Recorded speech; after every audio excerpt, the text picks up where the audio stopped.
अब एक गलती आमतौर पे क्या हो जाती है या क्या कर देते हैं कि जब स्पेसिफिक परफॉर्मेंस का मुकदमा डालते हैं बायर, तो वो आमतौर पे कोर्ट को इतना ही कहते हैं, जनाब ये एग्रीमेंट था, इतने पैसे मैंने दे दिए थे, इतने मेरे पास देने की क्षमता थी, मैं आज भी देने के लिए तैयार हूं, पहले भी देने के लिए तैयार था, सामने वाला अपना पूरा परफॉर्मेंस कर नहीं रहा है इस एग्रीमेंट का, तो इनको डायरेक्शन दी जाए कि मेरे से बैलेंस पैसे ले ले, रजिस्ट्री मेरे नाम पे करा दे और तब तक प्रॉपर्टी पे स्टे लगाया जाए जब तक ये मुकदमा चल रहा है, इस मुकदमे का फैसला नहीं हो जाता।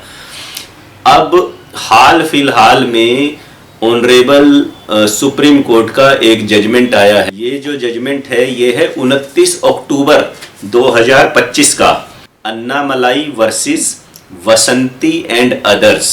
इस जजमेंट में ये पहलू भी डिस्कस किया गया कि भाई अगर कोई एग्रीमेंट जो है, एग्रीमेंट टू सेल, वो टर्मिनेट हो गया, तो जब स्पेसिफिक परफॉर्मेंस का मुकदमा डाला गया तो बायर को, खरीदार को क्या पहले ये नहीं करना चाहिए था कि जब वो कोर्ट से प्रेयर कर रहा है कि भाई मेरे से बैलेंस पैसे ले ले, तो वो कोर्ट से ये प्रेयर भी मांगे, ये रिलीफ भी लिखे अपनी प्रेयर में कि ये जो एग्रीमेंट कैंसिल हो गया था, तो ये जो कैंसलेशन एग्रीमेंट है इसको रद्द घोषित किया जाए। अब दोस्तों, अगर आपने डाल दिया मुकदमा स्पेसिफिक परफॉर्मेंस का और एग्रीमेंट रद्द हो चुका था, उसने रद्द किया या आपसी सहमति से रद्द किया, और आपने मुकदमे में ऐसी कोई प्रेयर लिखी ही नहीं कि भाई जो बाद में कैंसलेशन एग्रीमेंट हुआ था उसे रद्द घोषित किया जाए, मतलब उसे अनलॉफुल घोषित किया जाए क्योंकि वो जबरदस्ती करा लिया था, या मेरे साइन नहीं है, या वैलिड नहीं है, या जो भी आपका ग्राउंड है लेने का भी, वो क्यों रद्द घोषित किया जाए।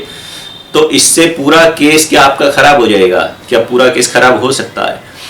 तो ये ना बारीक क्वेश्चंस होते हैं बड़े, जिसमें अलग अलग तथ्यों के आधार पे कोर्ट डिसाइड करती है। तो ऐसा नहीं है कि मैं कुछ भी बोल रहा हूं तो उसका मतलब वही है। ऑनरेबल कोर्ट्स भी अपने डिसीजंस को रिव्यू करती रहते हैं। तो इसमें एक टेस्ट है जिसे बोलते हैं क्लाउड्स ऑफ डाउट टेस्ट।